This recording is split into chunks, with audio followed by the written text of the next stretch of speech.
Well, hello, hello. Welcome back. We are in week 3 of cutting the shit out and getting the dream life you want. And I'm excited for this week because up until now, you've probably been feeling like, all right, this is pretty challenging. Like you're feeling your emotions, you're connecting with that inner child. Totally get how that can feel like a hardship, but know that you are changing your life because of it. So, in homework, I've been talking about like honor yourself, do something that makes you feel good. Take care of yourself while you're going through this process because it is challenging. But know that on the other side is that just amazing life that you're ready for and totally deserve, but this is where in class 3, I would say like this is where the turning point really begins to happen.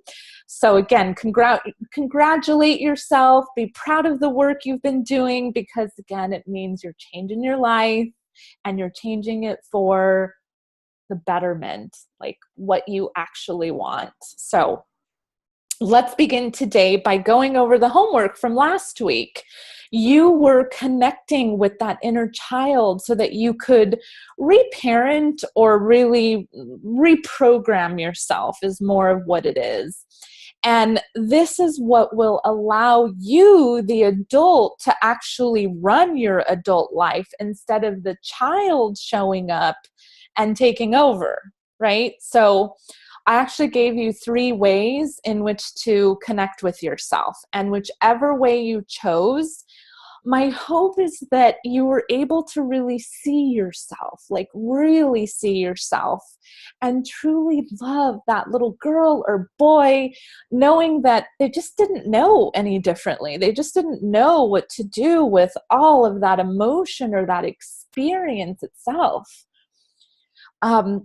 Now, once you connected, your job as your adult self was just to listen to them and acknowledging how they felt, um, without that like positive or negative judgment toward them. You were just listening and acknowledging. And it's the most amazing gift to do when you can just listen and acknowledge. It's the most amazing gift you can give, not only to yourself, but to others. And it really makes all the difference. It's so funny because this actually just happened the other night with my husband. It was actually last night. It feels like it's been a while, but it was last night. So, he had done something that made me feel so disappointed about a choice that he made. So I'll give you some background around it. I had asked him to join me for this dinner that was really important to me. Like I needed him to just show up for me and support me at this dinner because I was facing something really painful and I could absolutely have used his energy just to be there. I just needed him to be there for me. Now, I think most of you know that he and I own 4 organic coffee bars here in Southern San Diego. Lofty Coffee, shout out if you're ever in this area, check it out. But I mainly support him with the business end of things through my coaching skill, but he's really the one that does all the work. He's the one, it's his baby, you could say. So he had just worked a 14-hour shift and ended up having to do a lot of the deliveries because our delivery guy had quit and we haven't found someone to replace him yet. So not only was he doing his, normal job, he was also doing deliveries, which is an exhausting role in itself. It's like a bunch of lifting, driving, packing, cleaning, like there's a lot that goes into that role. So I get it. He was exhausted. And he still had payroll to do, which any of you who are owners or leaders understand like how taxing and just like payroll can be.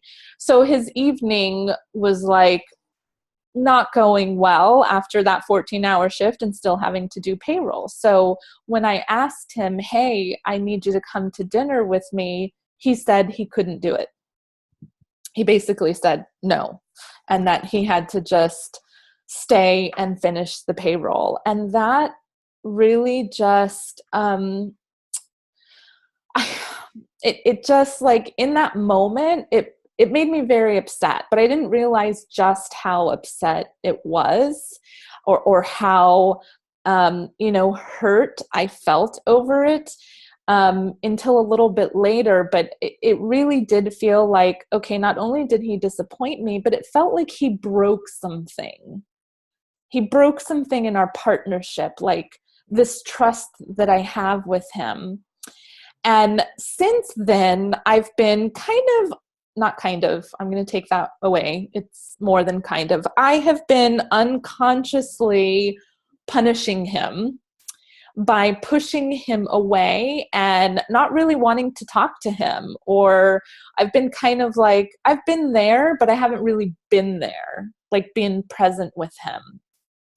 And so this was maybe a week and a half ago, this whole incident. So ever since then, I've been, again, like unconsciously pushing him away, punishing him, not talking to him.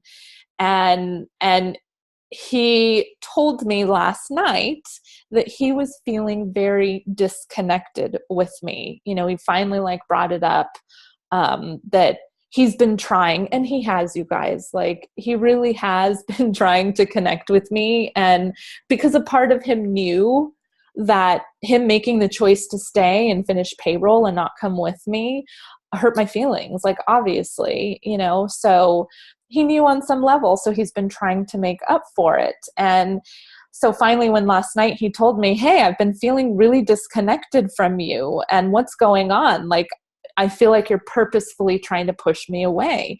And that was just like that wake up for me, because I was unconsciously doing it. And when I woke up after him saying that, I asked myself if I felt that way too. Like, did I actually feel like I was disconnected from him? And the clear answer was yes.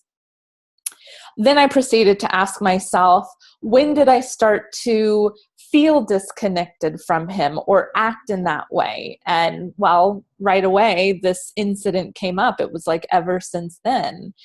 So I proceeded to tell him, here's what I'm realizing now that you've brought this up. It's like, yes, I am disconnected from you. I am pushing you away. And it happened when you told me you wouldn't come to dinner with me. And then I started really connecting to that emotionally. And I was able to share how disappointed and hurt I felt that he didn't come with me and chose to work instead. So this is the interesting part. He immediately started to defend himself as to why he had made the decision to finish out the payroll. And then he also did a little coaching towards me, it was good coaching because, hey, he's had a great teacher. But in that moment, it had a reverse effect, because all I wanted and needed from him in that moment was just to listen. So same thing that we've been talking about, just listening and acknowledging. There was no need for him to respond. There was no need for him to defend himself or try and coach me out of it. All that was really needed, again, was for him to just listen and acknowledge. And because the defending and even the coaching felt like a judgment towards my feelings, that I couldn't like feel that way, or I shouldn't have felt that way, it really did like start to deepen those disappointment emotions. So luckily I have this knowledge just as you do now. So I was able to tell him, I just need you to listen and not try and fix it through coaching me in this moment. And so he stopped and just listened at that point. Like he literally stopped and said, okay, tell me again what happened for you, how you felt. Like, I'm just going to listen. And he did. He totally wholeheartedly listened. And then he just acknowledged me by saying, I get why you felt that way and why you were reacting the way you were reacting. Like, I get that now. And instantly, like literally in that moment, I felt better. And all I wanted to do was like connect with him and talk with him. We had a fabulous evening last night because of this. And this morning woke up in a totally different place, felt completely different towards him. And there's that experience of trust again, and that like solid partnership that we've always had together.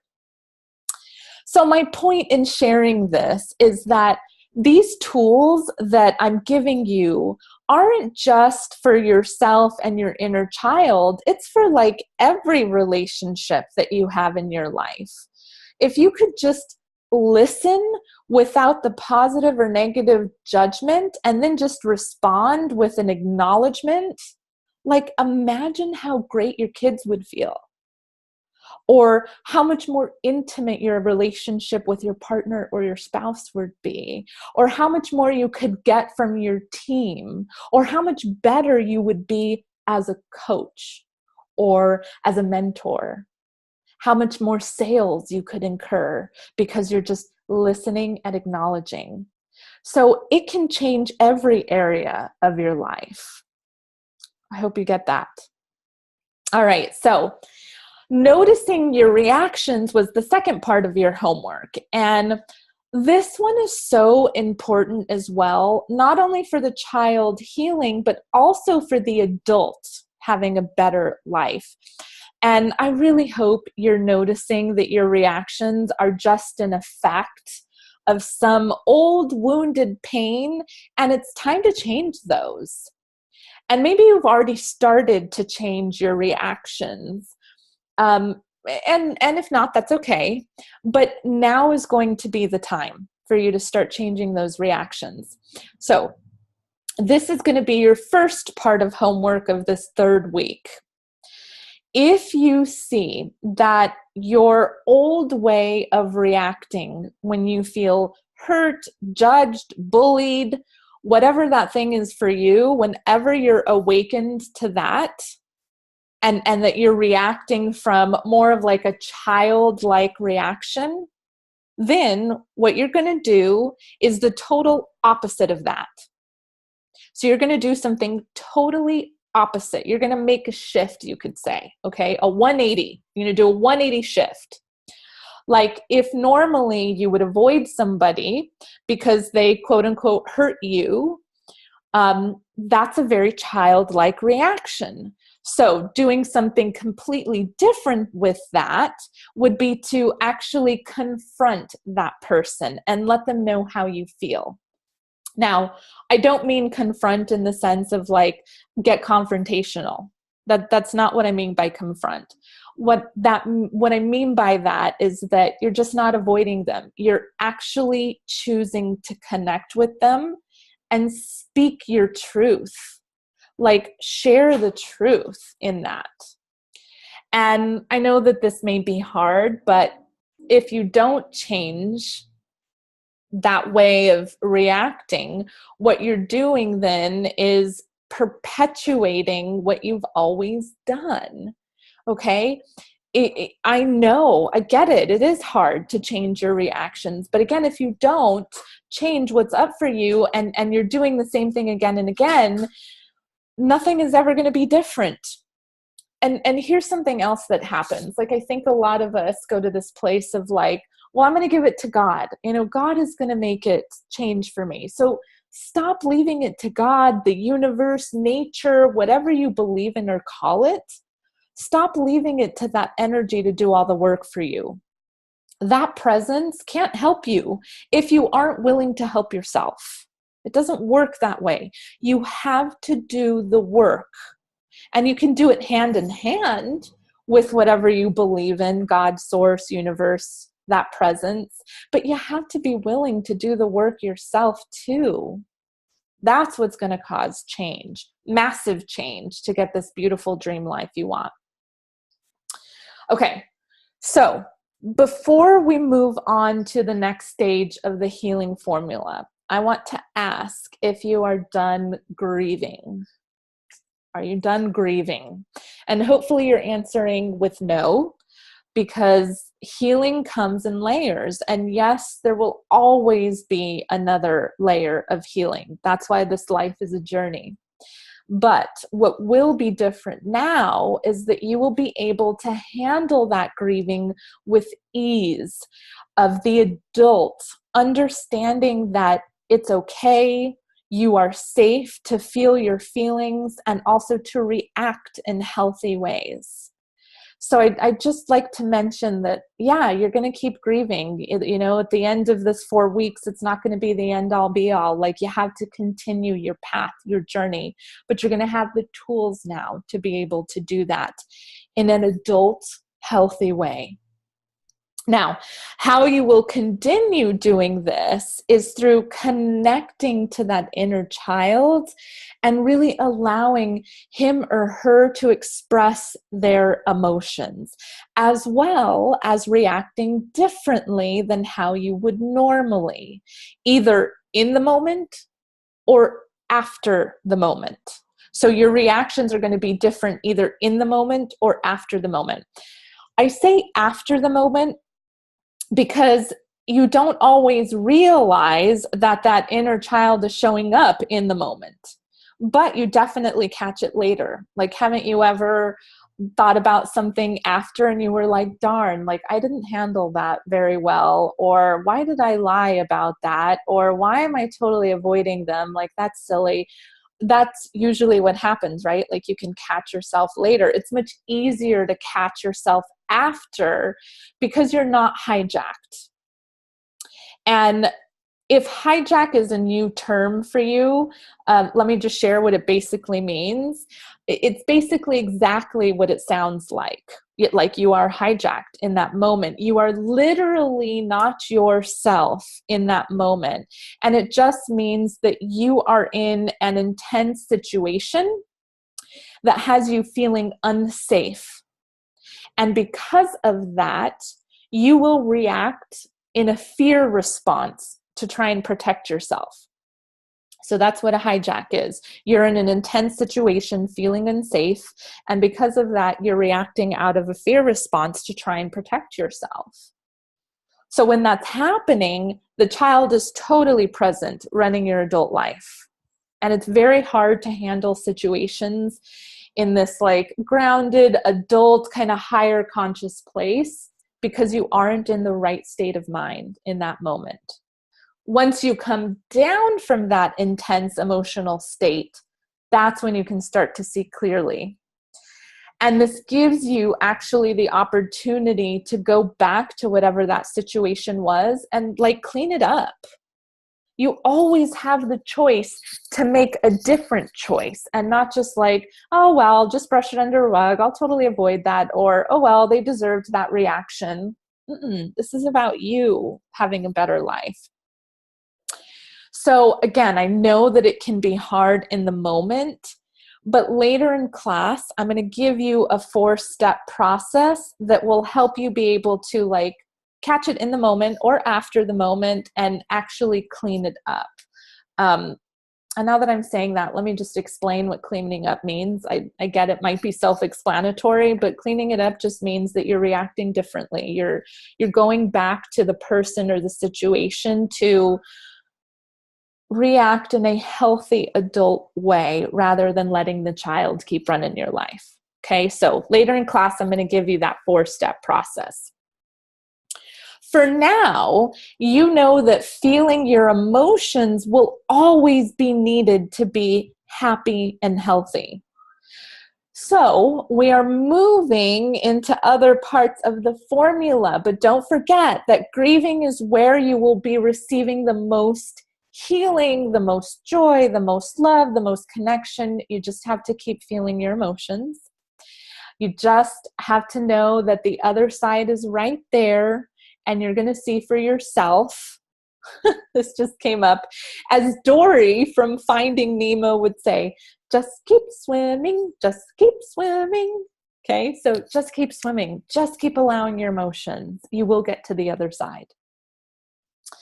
All right, now that we've gone through the first step of the formula, you're going to naturally begin to fall into the next step, which, if you remember, is forgiveness.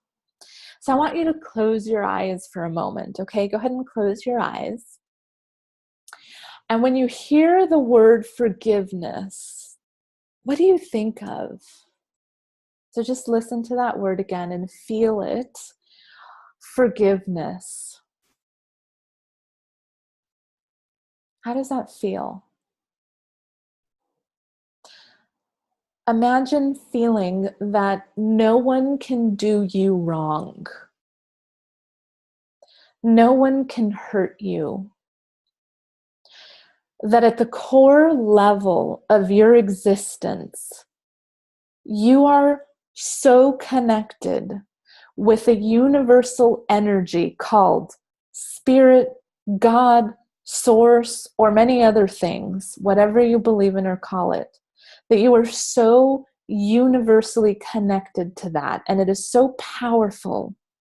You would never feel the need to spend one more moment of your time feeling not good enough, ashamed, hurt, bullied, judged, made fun of, guilty, placing blame, or anything else of that nature. So just imagine what that would be like to have none of those things in your life.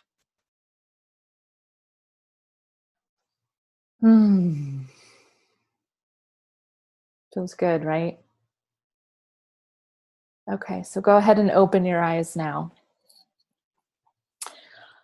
There are many forms of forgiveness, and it can be an art and a gift to both yourself and another when you actually forgive. And forgiveness, as I hope you felt through just imagining that for a moment, it can bring you great peace. It can bring you joy and freedom, which if you've been in the self-help work, you probably know that forgiveness is for you, not the other person. But I understand that it's one thing to intellectually know that, but quite another to actually experience it. So in the formula that I'm sharing with you, it's meant to bring you to that experience of forgiveness. Because when you do not forgive someone or some situation like a past grievance or trauma, then you store that energy on a subconscious level. And that's actually where you've been. And it isn't what you want. Otherwise, you wouldn't be here. And all that unhealed trauma or grievance that's been emotionally charging you will cause a block in your life. It will cause total chaos, stuckness, and all those things, okay? That stored energy is affecting your current circumstances and relationships, as well as your peace of mind, which is why you aren't leading that dream life you've always wanted or even deserve. Not forgiving will also likely influence, excuse me, not forgiving will also influence the way that you believe the world to be.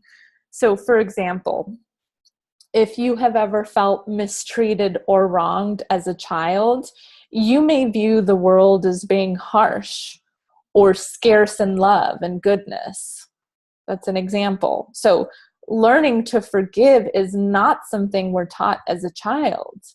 We're learning from our parents all those wounds, and all that wound is just inflicting more pain. We're not typically taught forgiveness or even how to forgive. Therefore, we get stuck in that unconscious realm of pain and suffering. So this is why forgiveness is the second part of this healing formula. And also why the formula doesn't start with forgiveness. We can't start here. We have to go through those emotions first to get to this place of forgiveness. And surrendering into forgiveness is harder than actually holding on to the resentment, the anger, the sadness. This is why people typically hold on to more of that resentment and anger because it's easier than actually forgiving. Surrendering and letting go of the feelings you've held on to the majority of your life can almost mean death of certain aspects to yourself. Like it's more comfortable to hold on to, like you identify through those things. And so to actually surrender into forgiveness means a death to that part of you, which is why you might not feel like yourself, or like you don't know who you are anymore. And that is very uncomfortable, which is good, by the way. Nothing changes in the comfort zone. So if you're feeling that way, fabulous. That's what you want. You're going to feel not like yourself because there's been a death of your old self, and you have to grieve that first. So forgiveness can release you of your bonds to the past experiences and beliefs and allow you to just step fully into the moment. And in this way, you can truly live that amazing life that brought you here. So forgiveness actually has two forms. And this is something, again, we're not taught about forgiveness, really. It's talked about, but not taught, especially that there are two forms. So let me share with you the two forms. The first is ordinary forgiveness. And with ordinary forgiveness, you are trying to let go of the past by saying or thinking that you can just let it go and let bygones be bygones, right? Like, it is what it is. I let that go. But when you practice ordinary forgiveness, you let go of the past, but you hold on to the idea that you have been wronged by another person or situation. So this method of ordinary forgiveness usually requires a great deal of your time to feel any kind of result from. You may even come to the point of thinking you've forgiven until another situation arises, which brings up all those old wounds and feelings that you've just been avoiding or denying. So when you practice ordinary forgiveness, what happens is you feel two desires that are like in direct conflict with each other. There's these two like opposing conflicts that happen in ordinary forgiveness. So this first desire is this abstract idea because you don't want to feel anger. You only want to feel love towards all people and all situations. However, on this side, you also hold the deep desire to condemn the person or situation that you think made you feel bad or harmed you. So in other words, you have the desire to forgive and love, but it's in direct opposition of your need to condemn. So they come together and create this conflict. So ordinary forgiveness maintains this idea that you are victim. Yep, that you're a victim. You may say that you let the situation go, but you still hold true that the other person or thing did something wrong to you. Okay, now, the second form of forgiveness, which is the one we're going for in this formula, and the real forgiveness, is called radical forgiveness. And radical forgiveness is coming to the realization that, seen from the spiritual perspective, nothing wrong ever happened. Therefore, there is nothing to forgive. Let me repeat that because I said something like pretty radical there, which is, by the way, why it's called radical forgiveness. So let me repeat it. Radical forgiveness is coming from the realization that, seen from the spiritual perspective, nothing wrong ever happened. Therefore, there is nothing to forgive. Crazy, right? Radical forgiveness is in alignment with the path of remembering that nothing is separate. All of life is totally connected and united as one. It shifts your beliefs about the world from one of separation to one of unity. And remember, this healing journey is all about reconnecting all parts of you, becoming whole in one. So we want to get to that unity place.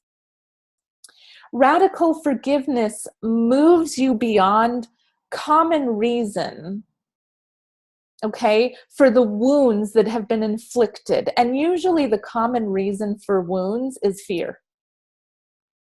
You can awaken to the realization that all of the pain that you've experienced has been a way for you to overcome fear.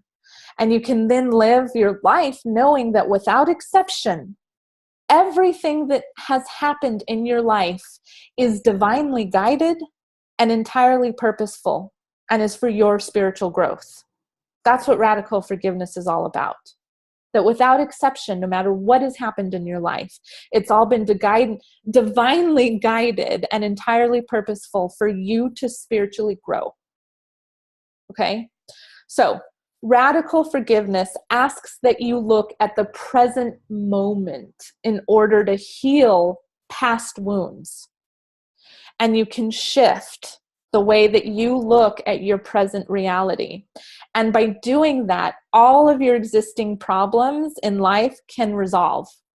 Like they can, it's a better word. I said resolve, but they can actually dissolve into perfection.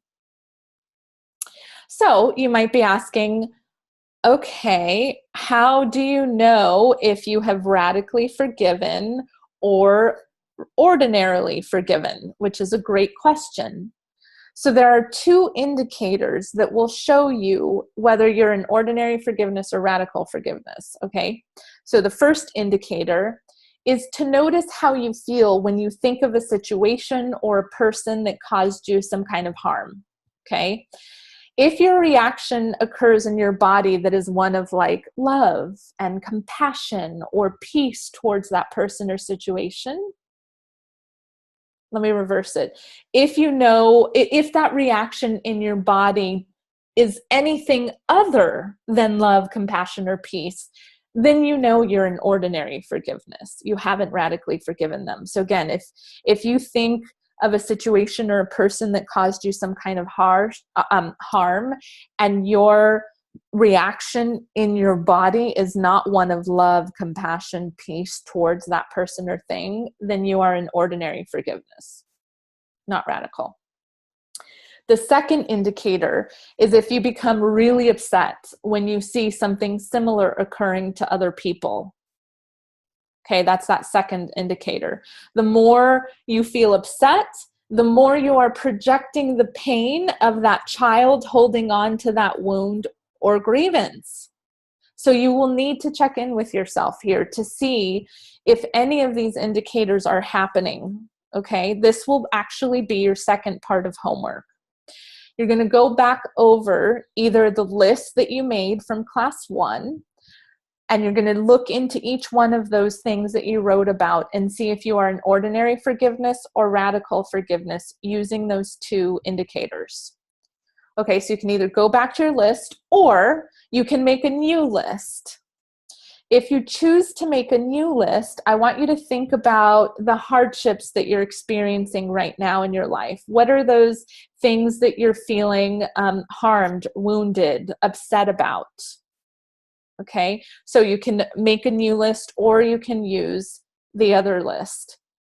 I trust you to make the best choice of what feels intuitively right to you, your old list or making a new list. Either way, once you've made your list, you're looking at those two indicators to help you discern if you are in ordinary forgiveness or radical forgiveness. If you realize you are still in ordinary forgiveness, then you have some work to do. And what is that work you need to do? Great question. That work you need to do is from homework in class 2. You need to feel your emotions and go through the grieving. Okay, if any one of those two indicators is present, all that means is that you've been stuck in that denial phase of grieving.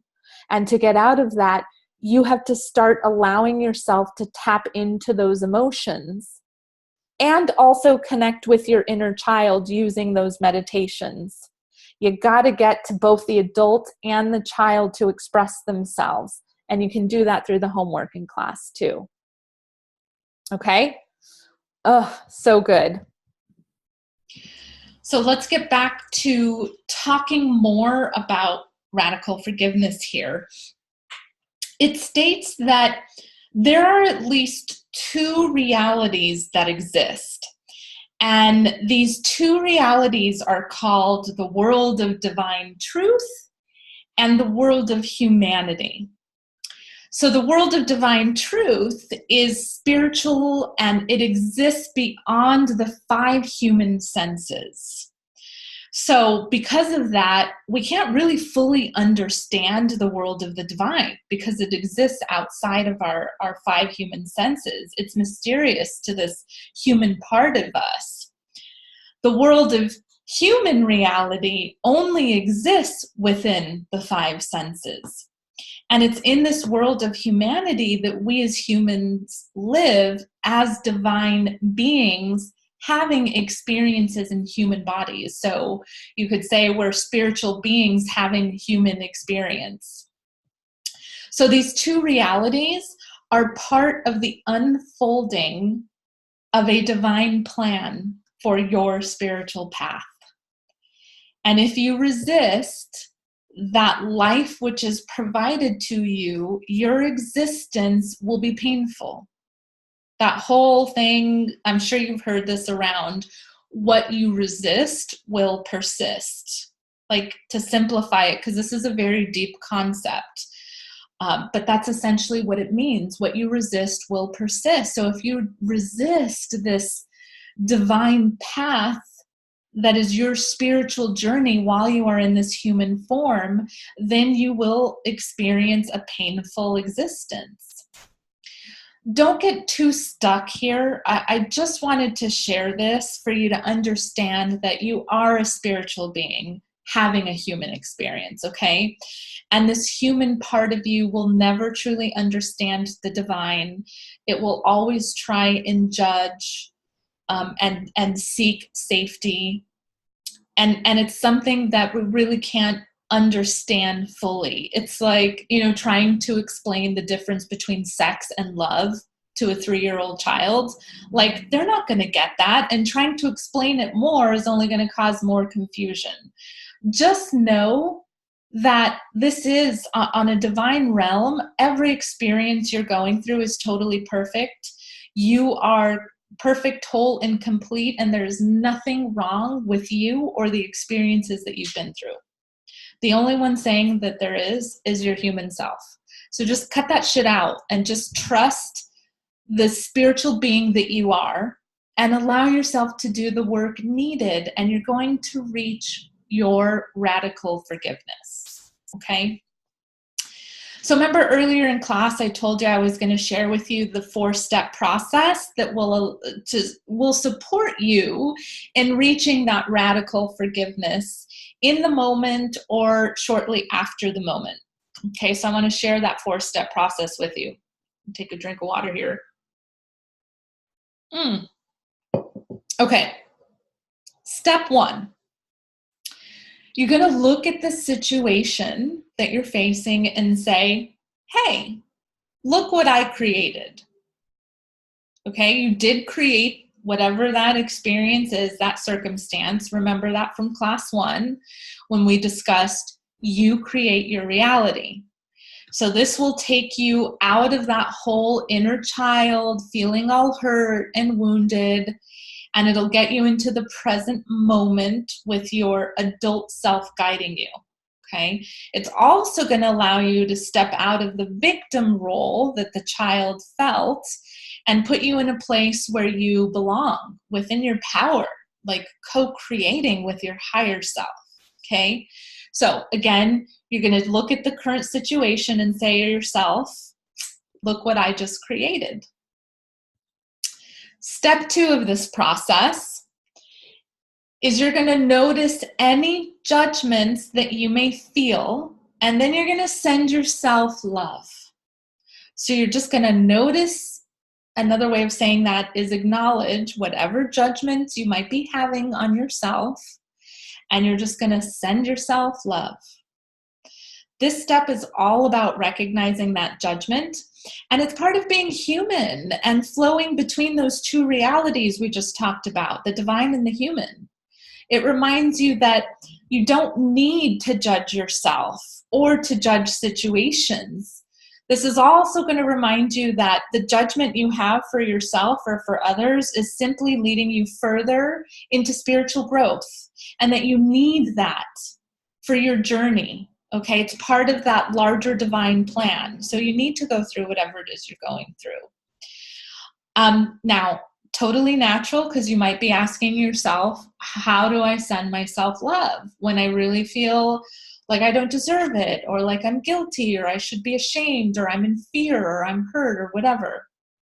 Well, that's why that first step of just notice the judgment and then see what happens, okay? Just if you're really having a hard time sending yourself love, then just stick with noticing the judgment and see what happens.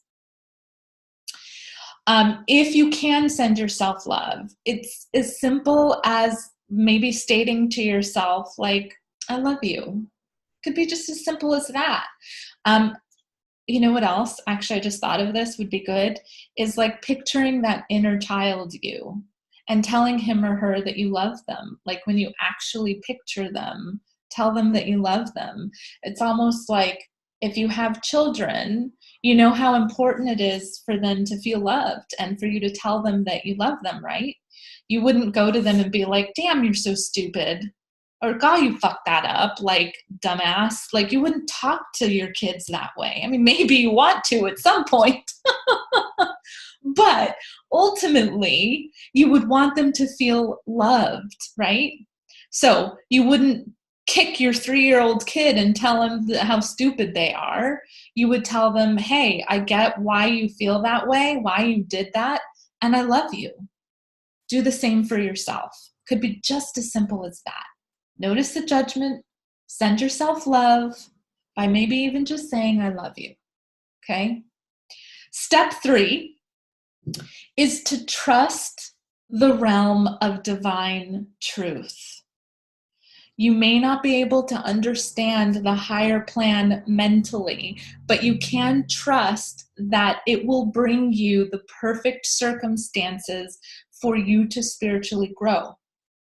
And this can be a difficult step because we hold all sorts of beliefs that the world isn't trustworthy because of the way in which you have, grown up and interpreted your experiences and all those things that have wounded you, like everything that we've talked about up until this point. I get that this can be a difficult step. But think of this. You can trust many parts of your reality that they're going to be the same day in and day out. Like, for example, you can trust that the grocery store is going to be stocked with food every single time that you go there. Or that the sun is going to rise every single day. You can trust that. So I suggest that you extend that same trust to the more abstract situations that your 5 senses can't understand. Okay, just send that same trust to those abstract things. You have that same ability, just like you do in trusting that the grocery store is going to have food. All you have to do is just try it on. That's all I'm asking here, is that you actually give yourself the ability to check it out, try it on, experience it, give it a go and see what happens. Step 4 is to choose to feel the power of peace. It can be a choice. Since the divine plan is being acted out in that situation, whatever that situation is for you, you can choose to feel peace instead of resistance. And this step will become more easeful as you continue to reparent or reprogram that inner child to understand that whatever is happening to him or her is part of your spiritual growth. And it's all divinely guided, and that you are safe and that you can trust. So just choose to feel that sense of peace and the power that is available to you because of that. All right, so that 4-step process is going to be the last part of your homework this week. And at this point, it may be you just testing it out, okay? It's like, try it on, see how it goes. That's all we're asking for here.